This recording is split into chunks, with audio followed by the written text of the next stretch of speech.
bienvenue dans l'émission Parole de femmes. Nous parlons de l'appel depuis le début de la semaine. Comment discerner l'appel, entrer dans l'appel, le rôle de l'autorité. Hier, on a vu des erreurs à ne pas commettre. On en a vu quelques-unes.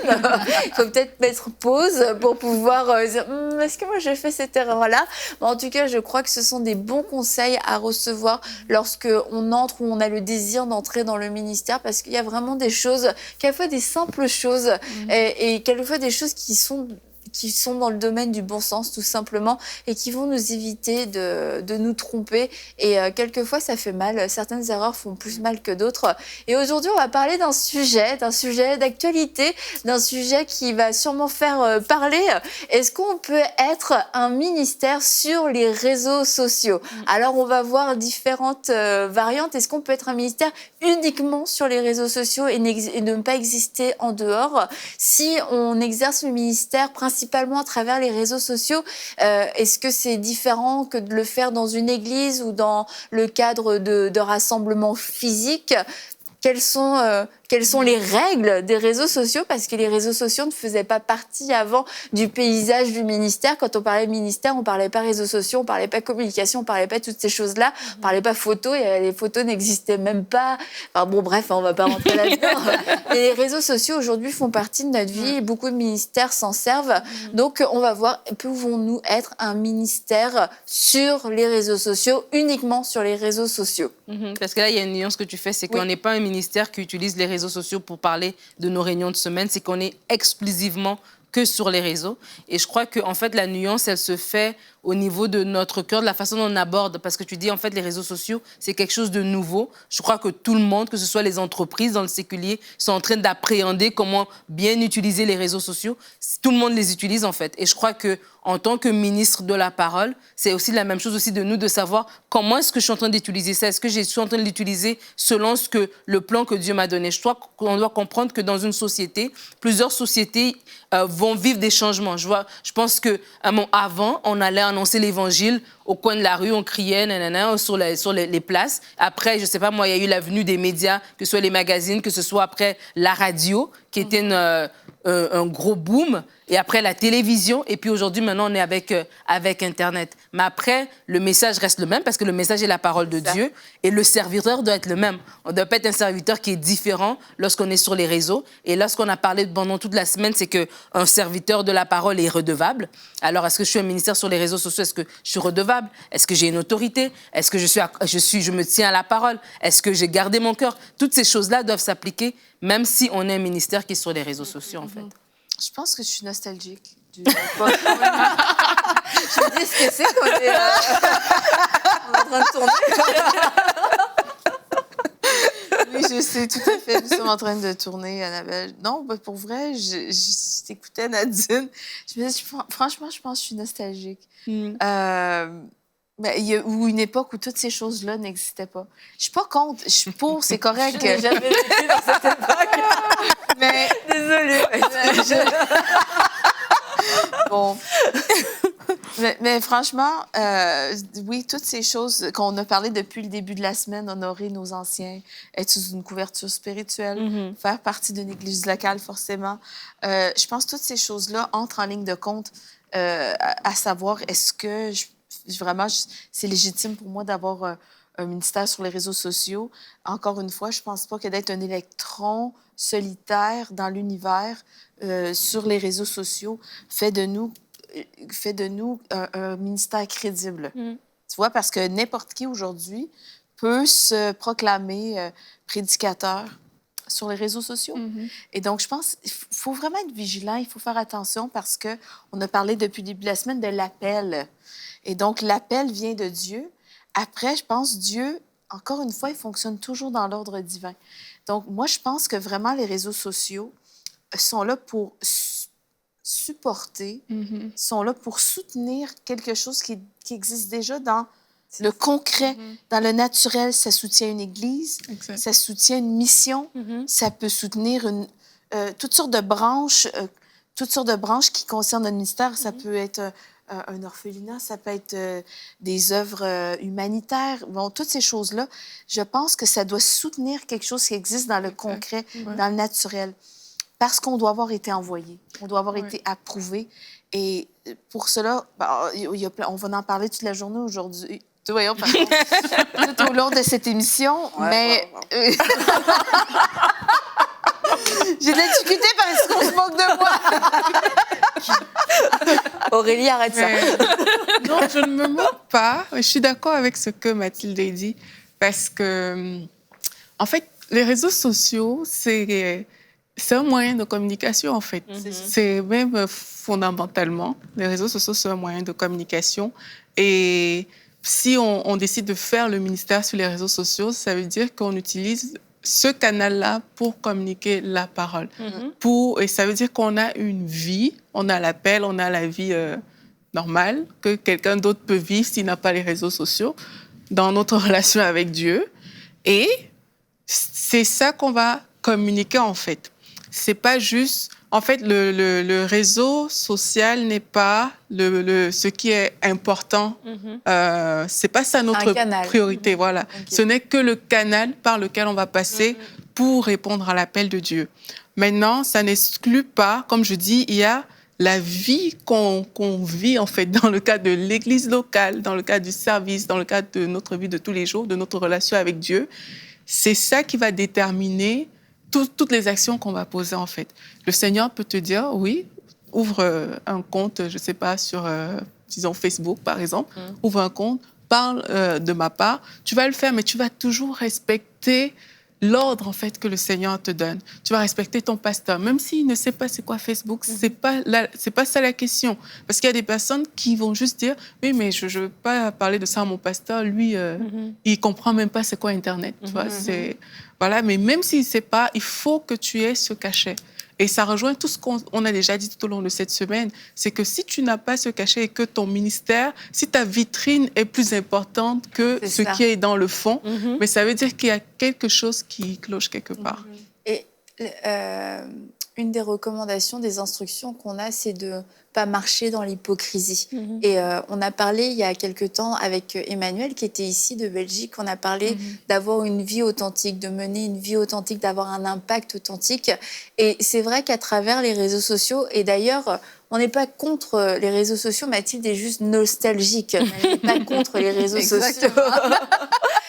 C'est que c'est d'autant plus facile, comme tu dis, Aurélie, d'avoir une vitrine et de s'y perdre, en fait, et de confondre le ministère avec cette vitrine. Je mets des choses devant, puis les gens aiment, les gens suivent, mais qu'est-ce qu'il y a vraiment pour toi? C'est toi le messager, c'est toi le serviteur, et c'est toi le serviteur. Est-ce que tu as une relation avec Dieu? Et c'est vrai qu'on se dit, un pasteur, un prédicateur et tout ça, homme-femme, hein, ils peuvent être hypocrites, ils peuvent avoir une double vie quand ils sont à l'église, quand ils sont dans des conférences, etc. C'est vrai, je peux pas dire le contraire, c'est vrai, mais ils ont quand même affaire avec des équipes, avec des gens qui les voient, qui expérimentent leur présence, qui peuvent ressentir quelque chose à leur présence, qui les voient au moment où ils descendent de l'estrade, qui les voient quelquefois dans des moments plus personnels, en tout cas en dehors de l'estrade. Et tu te dis, sur les réseaux sociaux, c'est juste, tu démarres et t'arrêtes une vidéo, tu démarres et t'arrêtes une vidéo. Après, on ne sait plus rien de toi. Et on sait que c'est très facile et c'est tentant quelquefois de montrer seulement ce qu'on veut. On ne dit pas qu'il faut tout montrer, mais c'est facile de donner une image qui n'est pas vraie. Et ça, c'est vraiment un des dangers par rapport au fait, j'ai un ministère que sur les réseaux sociaux. Est-ce que ce ministère, du coup, est-ce que la vitrine est vraiment le reflet de mon cœur? Ou alors, est-ce que j'expose quelque chose, je vends quelque chose que je n'ai pas? Comme quand, quelquefois, les compagnies, ils vendent des places, mais ils n'ont plus de place déjà. Et est-ce que moi, je suis en train de vendre du vent, en train de vendre du mensonge, en train de vendre une révélation qui est vide, une révélation que j'ai prise ailleurs? Est-ce que je suis en train de faire juste de l'imitation? C'est de tout le temps, en fait, s'assurer d'être en cohérence avec ce que je suis en train de montrer, avec ce que je suis en train d'exposer. Peut-être que je ne montre pas tout, mais ce que je montre, c'est la vérité, c'est le reflet de mon cœur. Je pense que c'est super important, juste ce que tu dis, de savoir qui on est. Si je sais qui je suis en Dieu, je vais pouvoir être authentique. Si je sais que ma valeur est dans le fait que Dieu m'a aimé avant avant toute chose et par-dessus toute chose, mais j'ai une assurance. C'est parce qu'il y a un danger de vraiment se perdre en étant un prédicateur ou avoir un ministère sur les réseaux sociaux où on trouve sa valeur dans les clics, dans les likes, dans les j'aime, dans le nombre de vues, dans toutes ces choses-là. Donc, il y a toute une autre dimension qui est beaucoup plus grande que juste le fait de est-ce que je suis l'extension d'un ministère? Est-ce que je suis l'extension de mon Église sur les réseaux sociaux? Est-ce que je parle au nom de quelqu'un? Est-ce que quelqu'un m'a envoyé? Mais aussi après, c'est que si je me lance là-dedans et je suis toute seule, après, je peux être complètement détruite parce qu'une vidéo n'a pas été assez regardée. Après, c'est super important, le nombre de personnes, les gens qui regardent. Je suis responsable de tout ce qui sort de ma bouche. Je suis responsable pour les âmes qui vont écouter le message que je donne. Je suis responsable si j'induis des personnes dans l'erreur. Je suis responsable si justement, qu'est-ce que tu parles, Annabelle, si je reflète une réalité qui est tout autre que ce que je suis vraiment. Donc, ça implique... Honnêtement, c'est pas juste je pars mon téléphone et puis ça se termine là. Non. Oui, parce que les réseaux sociaux, vraiment, c'est un outil de communication. Il ne faut pas qu'on oublie ça. Je le dis parce que derrière chaque chose, il y a un but. Et le but des réseaux sociaux, c'est conçu, c'est vrai, pour créer le lien social et tout, mais c'est aussi pour paraître, donc pour présenter des choses belles, en fait. Et justement, si on reste dans le « je présente quelque chose de beau » et que ce n'est pas vrai, il ne faut pas oublier que derrière, il y a des personnes qui sont en train d'écouter ça. Il y a certaines personnes, vraiment, juste le fait qu'elles regardent quelqu'un en image, elles projettent. Elles pensent à plusieurs choses. Elles idéalisent cette personne-là et elles se disent « Ah, mais moi, je ne vais jamais y arriver si la vie chrétienne de cette personne est trop parfaite. C'est ça, la vie chrétienne, c'est parfait, en fait. Mais moi, quand je me regarde, je ne peux pas vivre ce genre de vie. » Donc, être un ministère sur les réseaux sociaux, c'est réaliser ça, qu'il y a des personnes derrière qui ne réfléchissent pas comme la personne qui va te voir en face à face, mais qui réfléchissent avec des idéaux parce que c'est ce que ça implique d'être sur un réseau social. Je dis ça au singulier. Mais... Trop drôle. Un réseau social. Non, ça implique toutes ces affaires. Donc, vraiment, c'est des choses aussi, quand on veut se lancer, on n'est pas en train de dire aux gens de ne pas le faire. Mais si on le fait, on le fait bien. Mais c'est aussi des choses qu'il faut parler à Dieu dans la prière. Que Seigneur, il y a ce côté idéalisation qui vient dans les réseaux sociaux. Comment est-ce qu'on gère ça? Comment on fait passer le message sans que les personnes, comme tu disais, on est responsable de ce qu'on dit, sans que les personnes ne prennent autre chose que ce qu'on veut vraiment communiquer de la part du Seigneur. Et aussi, quand on est sur les réseaux, il faut savoir, parce qu'on pense beaucoup côté un peu positif, dans le sens le nombre de personnes que ça peut toucher, le nombre de personnes qui peuvent nous suivre. Tu fais un direct, il y a des cœurs qui s'envolent alors que tu es en train de parler.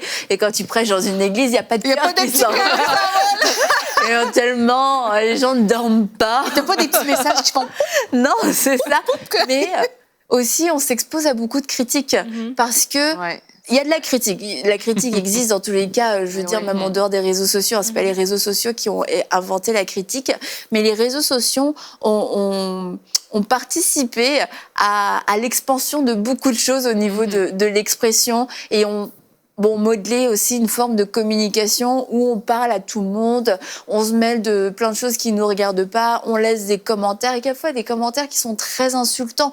Et il faut le savoir, si je suis sur les réseaux sociaux, je m'expose publiquement, donc je m'expose aussi à la critique. Est-ce que je suis capable de le supporter? Ou alors est-ce que dès qu'on va me dire quelque chose, je vais le prendre personnel et peut-être que du coup, je vais réagir, etc. Parce qu'il va y avoir des critiques qu'on n'aurait jamais eues, en fait, si on s'était pas exposé.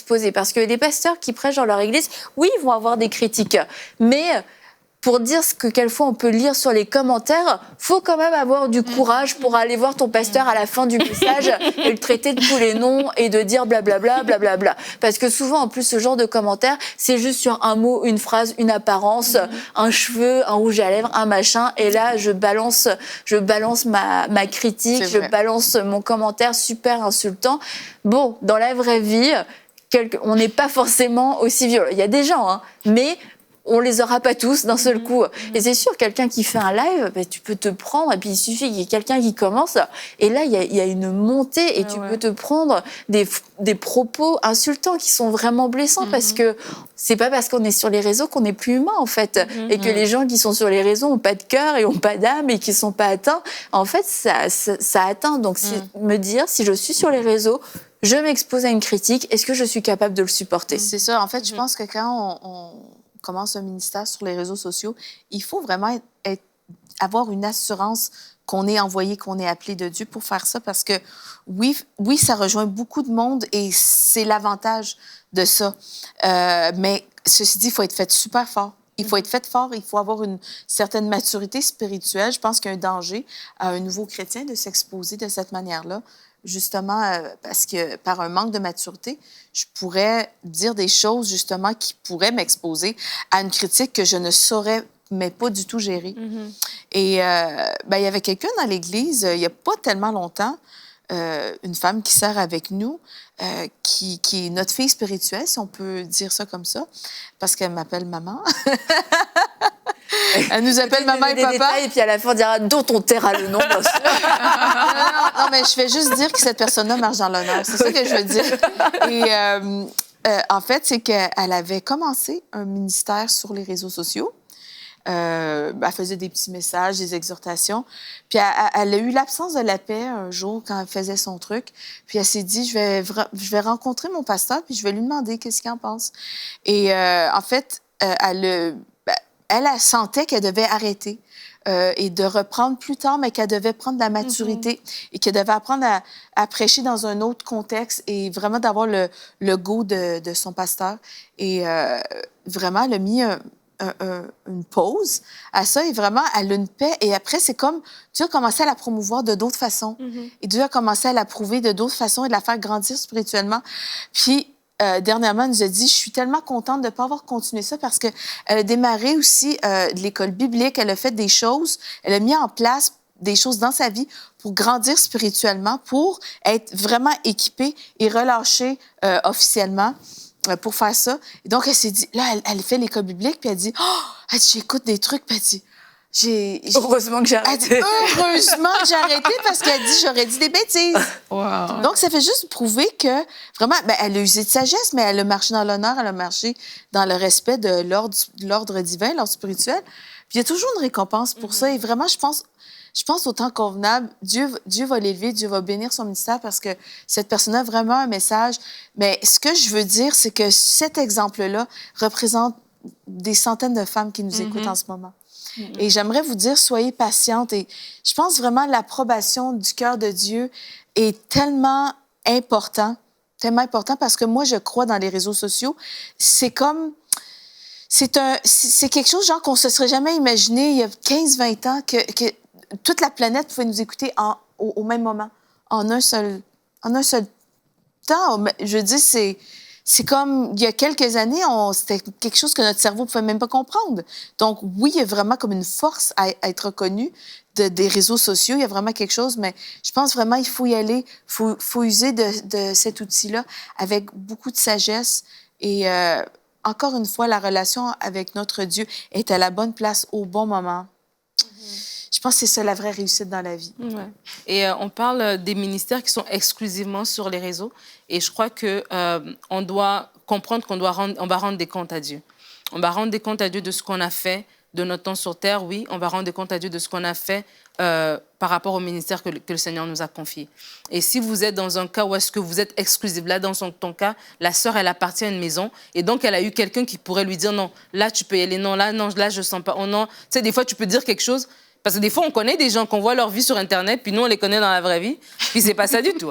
Mais alors, tu dis que si tu n'as aucun filet, tu es lancé à toi-même, et peut-être tu le fais d'un bon cœur. Tu sais, on a parlé lundi de l'appel. Peut-être tu sens l'appel brûle, tu te retrouves pas dans ton église locale, et puis boum, tu es parti, et t'as mis ton petit studio, et tu fais tes choses. Et peut-être c'est vraiment, sincèrement, d'un bon cœur. Mais comme on avait dit, c'est que le but, c'est pas de commencer, le but, c'est de terminer. Le but, c'est que tu aies tes 30 ans, tes 40 ans de ministère. Mais si tu commences et t'as pas de filet, et qu'il y a personne pour... comment ça s'appelle ?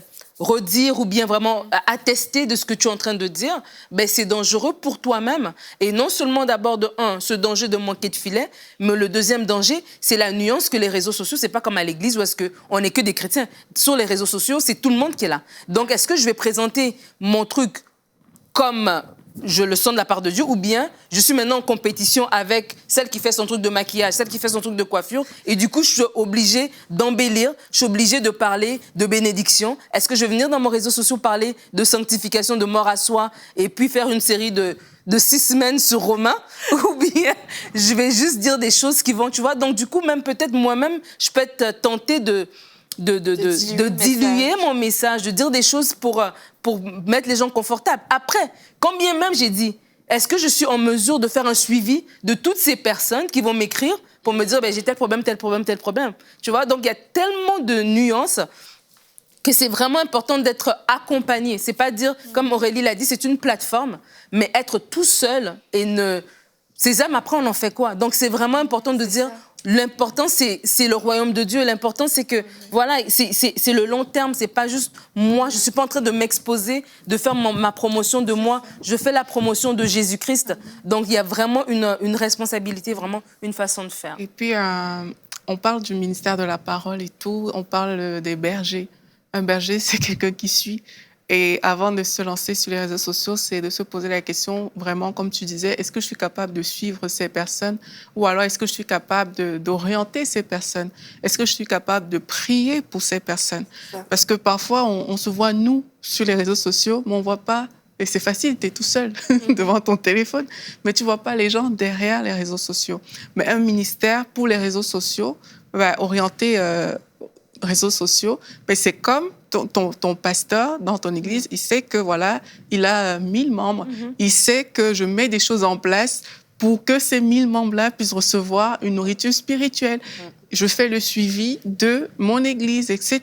Je prie pour les membres de mon église. Et on devrait retrouver, parce que c'est un schéma, en fait, qu'on doit retrouver aussi sur les réseaux sociaux. Si on s'engage juste avec le moi, c'est qu'il y a quelque chose qui cloche. Si on s'engage juste en pensant, c'est mon appel, Dieu a fait ci, l'appel, c'est pour les autres.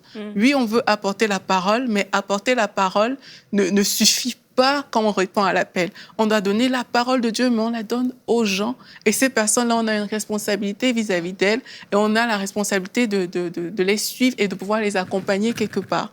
Donc, c'est de réaliser ces choses, de prier pour ces personnes. Moi, je suis convaincue que la prière fait partie. Si vous avez 10 000 followers, il faut pouvoir prier pour 10 000 personnes.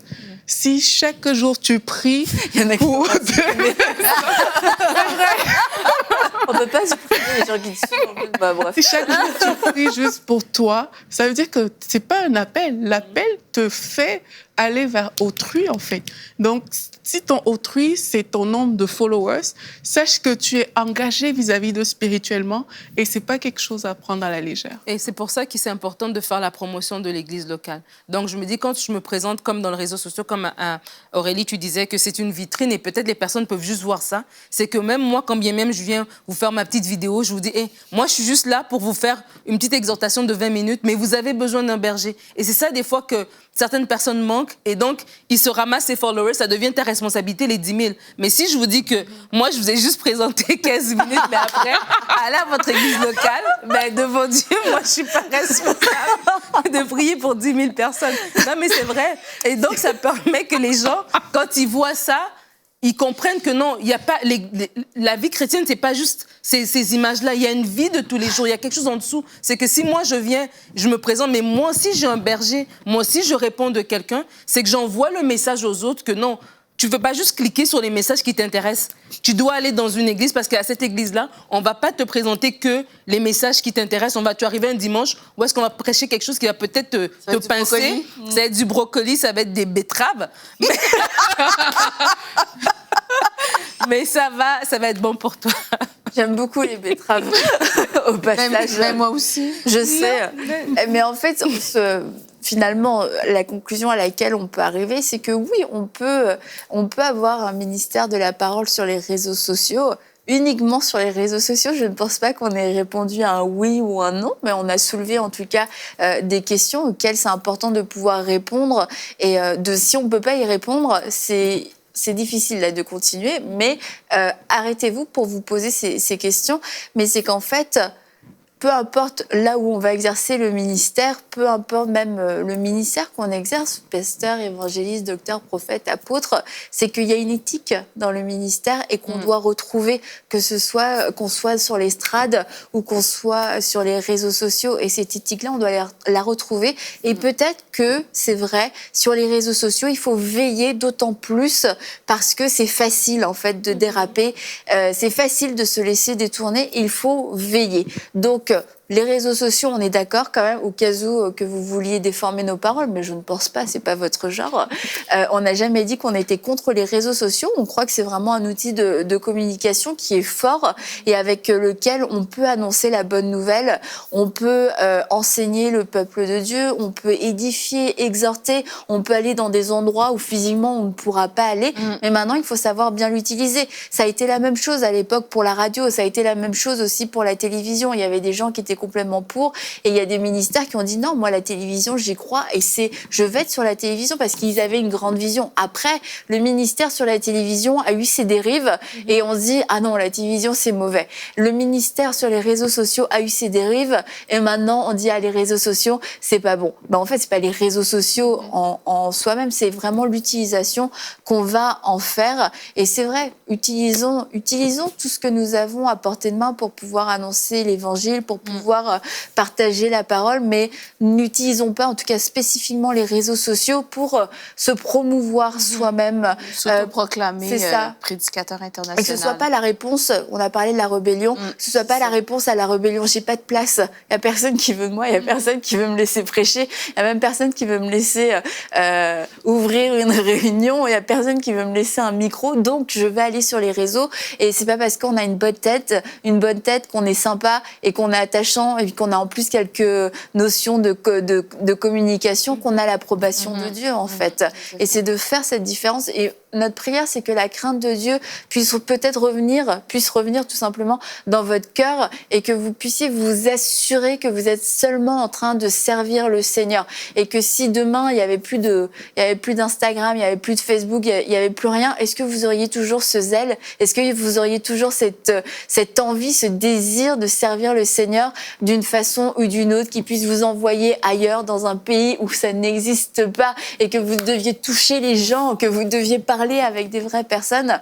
C'est des questions à se poser. Et demain, nous allons parler de comment avoir un ministère saint et nous allons justement pouvoir continuer dans cette lignée, aimer les gens, aimer Dieu de tout son cœur. Alors j'espère que cette série répond à vos questions et que beaucoup d'entre vous, vous allez pouvoir vous approcher du Seigneur avec des mains propres et un cœur pur. Et on se dit à demain pour une prochaine émission de Paroles de Femmes.